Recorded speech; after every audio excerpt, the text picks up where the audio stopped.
16 days. That was how long it took the new pope to make his first move. Not toward a cardinal who had cheered for him, not toward the faction that had helped engineer a conclave outcome, but toward a man who had publicly doubted the direction of the church for years, who had sent a formal set of written challenges to the previous pope, and who, on the day the white smoke rose over St. Peter's Square, had said almost nothing.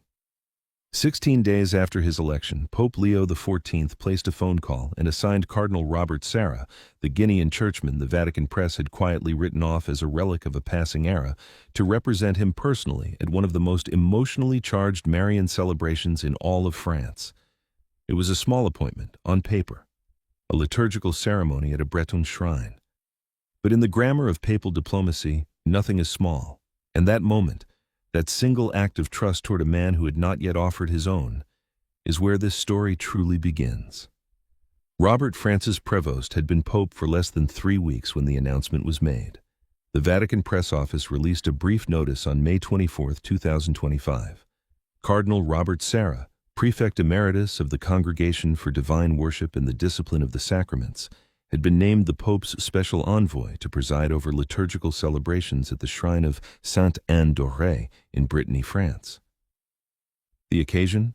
The 400th anniversary of the apparitions of Saint Anne to a Breton peasant farmer named Ivan Nicolazic.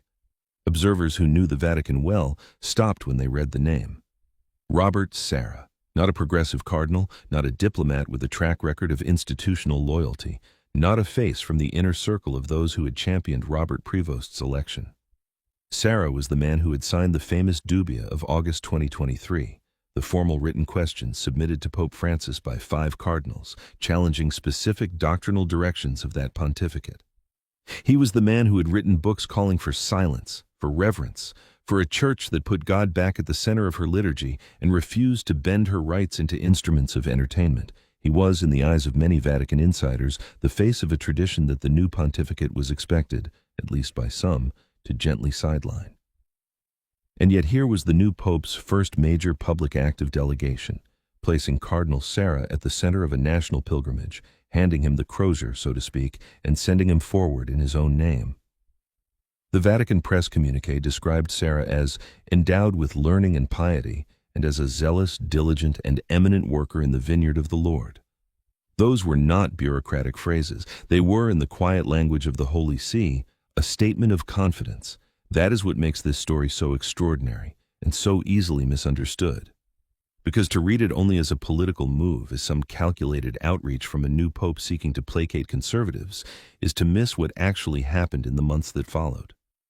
What unfolded was something more human, more fragile, and in the end, more significant than any tactical gesture.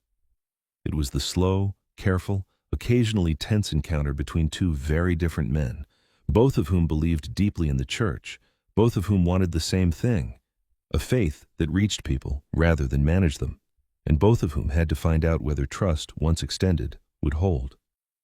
Ivan Nicolazic was a man who could neither read nor write. He was a peasant, a farmer in the Breton countryside, and one summer evening in 1623, on a flat stretch of land in northwestern France near a place called Carana, he saw a light and heard a voice. The voice, speaking in his own Breton language, said, "I am Anne, mother of Mary. Do not be afraid."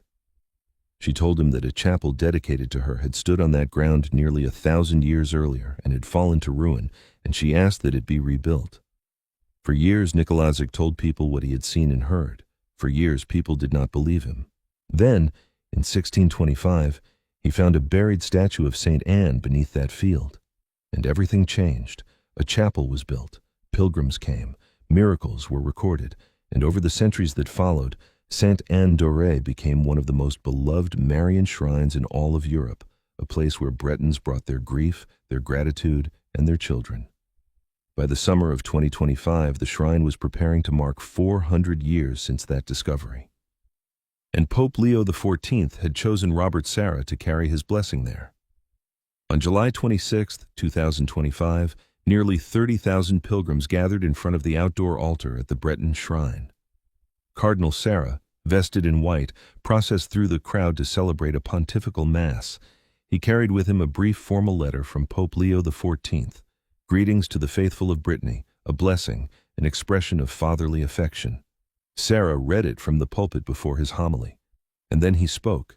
He told the crowd that France had been chosen, that it was a sacred land marked by centuries of Marian apparitions, Lourdes, La Salette, Pont-Maine, and now this place, where a grandmother of God had appeared to an illiterate farmer and asked him to build something beautiful for her. He told them that the liturgy they were celebrating was not a human production, not a spectacle. It was imbued, he said, with beauty, nobility, and sacredness. He warned against reducing religion to humanitarian action alone, against mistaking social work for prayer or social justice for faith.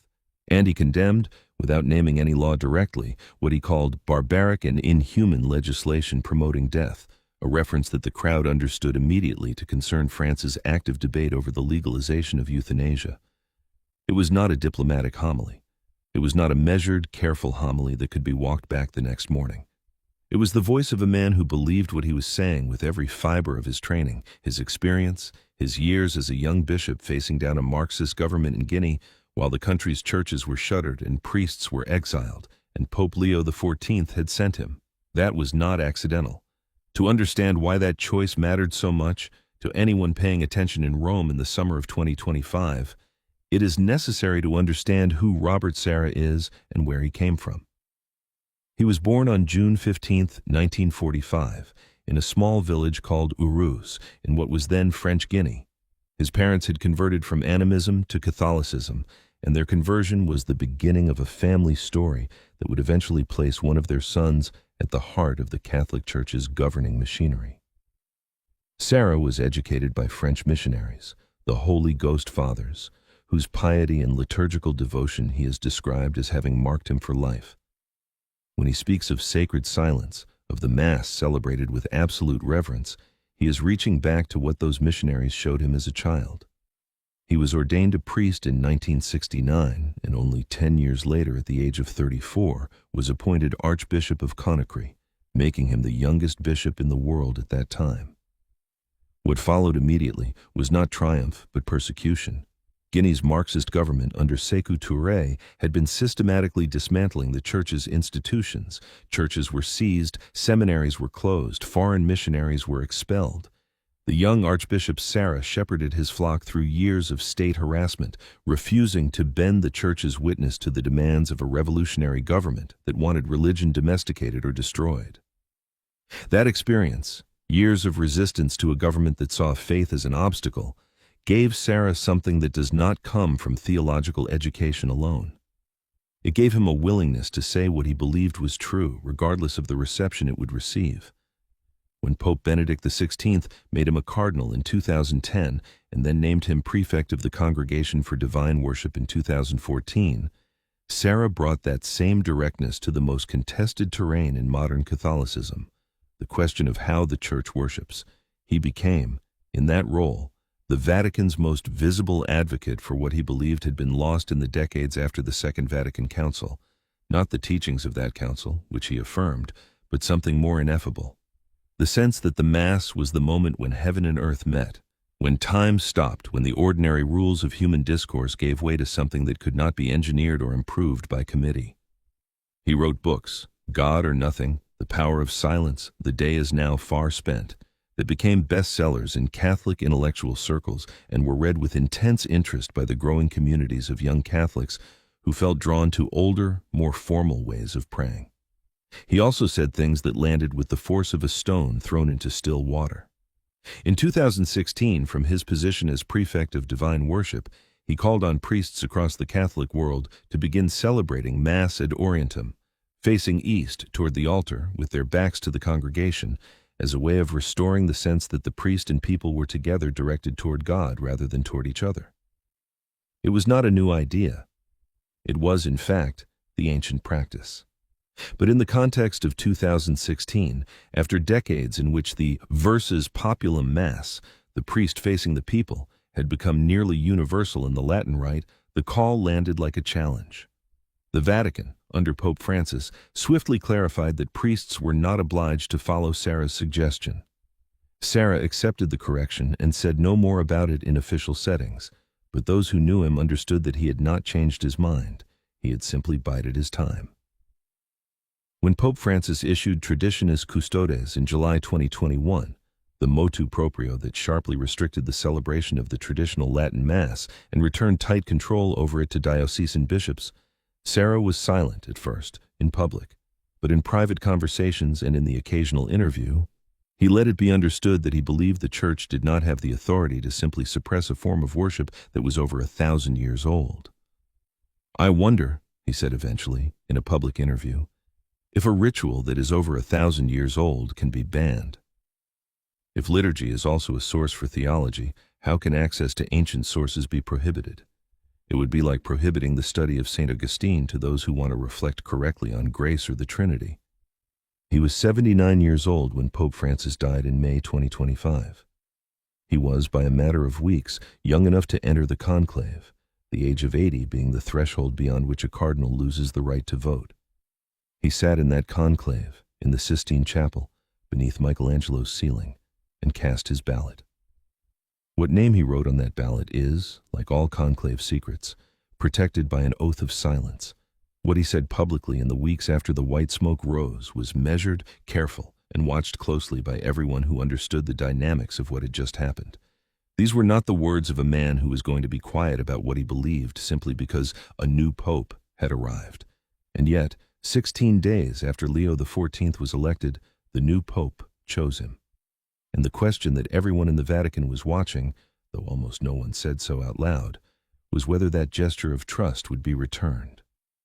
The months between the Sainte-Anne-d'Auray Mass in July 2025 and the private audience of September 22, 2025, are a period without a public record.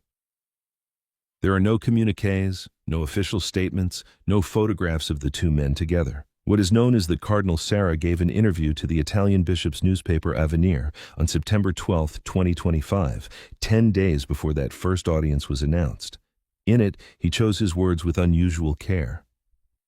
He spoke of Leo XIV's evangelical awareness, a phrase that, from a man who had spent years criticizing the direction of the Church, carried significant weight. He noted that Leo was communicating consistently that without the Lord we can do nothing, neither build peace, nor build the Church, nor save souls. He praised the Pope's spirit of listening and dialogue and what he called the Pope's prudent consideration of tradition. He also said something about synodality, the organizing concept of the previous pontificate that he had challenged with his dubia, that revealed a man searching for a way to acknowledge what was good in the new pontificate without abandoning his own convictions. Communion is an end, he said. Synodality is a means to be verified. Communion is hierarchical because that is how Jesus wanted his church to be. Synodality, as Pope Leo reminded us, is more of a style. It was not a capitulation. It was something more interesting, an acknowledgement that the new pope had earned a kind of qualified confidence and an implicit promise that the criticism, if it came, would be offered from within, not from the outside. 10 days later, on September 22, 2025, Cardinal Robert Sarah walked into the Apostolic Palace for a private audience with Pope Leo XIV. The Vatican confirmed the meeting in a brief notice. Matteo Bruni, the Vatican spokesman, noted that the contents of the conversation would not be made public, as was customary with private audiences. Sarah acknowledged the meeting on his social media account without elaborating, and that was all. Whatever passed between them in that room has not been recorded. What is known is what came next, and it is, in many ways, the most remarkable part of this story. In March 2026, Pope Leo XIV took an action that no one, not the traditionalist community, not the progressive wing of the Church, not the veteran Vatican correspondents who had spent years covering the bitter liturgical battles of the Francis era, had been certain he would take. Through Cardinal Pietro Parolin, his Secretary of State, he sent a letter to the French Episcopal Conference gathered for their spring plenary assembly in Lourdes. The letter addressed the question of the traditional Latin Mass directly. It described the ongoing divisions around the celebration of the Mass as a painful wound within the Church. It noted the growing number of communities attached to the Vetus Ordo, the old form of the Roman Rite, and it asked the bishops to find what it called concrete solutions, practical pastoral arrangements that would allow for what the letter called the generous inclusion of those sincerely attached to the Vetus Ordo. The language was deliberate and new, not juridical, not the language of permissions and restrictions and formal decrees. Pastoral, human. The word generous had not appeared in any Vatican document about the traditional Mass in years. Cardinal Sarah had spoken to the Pope. The private audience had happened. And now this. In the weeks and months that followed, the implications of that letter unfurled slowly. Observers across the spectrum of Catholic commentary recognized what had shifted. The heavy-handedness of Traditionis Custodes, the 2021 document that many Catholics on both sides of the liturgical divide had privately found excessive, was not being formally repealed. But the tone coming from Rome had changed entirely. The letter to the French bishops was not a legal instrument. It was a message, and the message was, heal this. By the time the Second Extraordinary Consistory of Cardinals convened at the Vatican on June 26th and 27th, 2026, drawing 178 members of the College of Cardinals from around the world, Cardinal Sarah was present. He had not been sidelined. He had not been managing his exit from ecclesiastical relevance. He was there in the Paul VI audience hall, participating in discussions that ranged from Leo XIV's first encyclical, Magnificat Humanitas, to the implementation of the Synod on Synodality to the Church's response to the modern world. And when the consistory ended, on June 29th, the solemnity of Saints Peter and Paul, Sarah gave an interview that laid out his thinking with the fullness and precision of a man who had decided the moment had come to speak clearly. The interview was conducted by journalist Diane Montagna. It covered the liturgy, synodality, homosexuality, and the ongoing question of what to do with Traditionis Custodes. On the Latin Mass, Sarah went further than he had before. He argued that the Pope's letter to the French bishops, urging openness to traditional communities, was not a pastoral recommendation limited to France. What was written to the French bishops must apply to all bishops, he said. Be more open so as not to create division for no reason. He noted that the Catholic Church had, within its own traditions, numerous rites, the Mozarabic, the Ambrosian, many others, and asked why this one, the oldest form of the Roman liturgy, was being treated as a problem to be managed rather than a treasure to be received. I don't see why we must be so radical as to suppress it. He also offered something that had the quality of a solution, a practical way out of the impasse that avoided the drama of formal abrogation. Rather than pressing for Leo XIV to formally repeal Traditionis Custodes, Sarah suggested the document could simply be allowed to fade. Let the Pope's positive gestures accumulate. Let bishops respond to the spirit rather than the letter of the older decree. Let the restrictive document disappear little by little, as he put it, replaced not by a counter-decree, but by a change in culture. I'm not really in favor of one pope saying one thing and another canceling it, Sarah explained. The Church is continuity. There was a quiet wisdom in that position, and an equally quiet political intelligence. He was not asking Leo XIV to repudiate his predecessor. He was asking him to let time and pastoral generosity do the work that a decree would make contentious. On synodality, he was more pointed. He said he had never understood the shift toward calling the Church a synodal church. The Church, as he had always understood it, was the mystical body of Christ, was mother, was teacher, was bride. I do not understand why we must give her another name, he said. He acknowledged that synodality, understood correctly, was a legitimate way of describing how bishops walk together with their people. But the term had taken on an ideological weight that troubled him, and he believed that weight needed to be examined clearly, not allowed to accumulate into a new ecclesiology that had never been formally debated or defined. It is worth pausing here, in the way this kind of story always requires pausing when the weight of what is being said demands it. Because what Cardinal Sarah was articulating in that June interview was not a rebellion. It was not a challenge to Leo XIV's authority.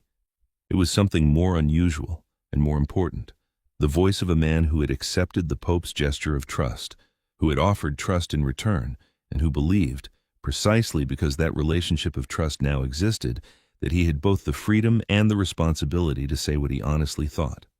That is, in the Catholic tradition, what the College of Cardinals is supposed to be for. It is supposed to be a body of men, gathered around the successor of Peter, who counsel him honestly, who tell him what they actually believe, even when what they believe is not comfortable to hear.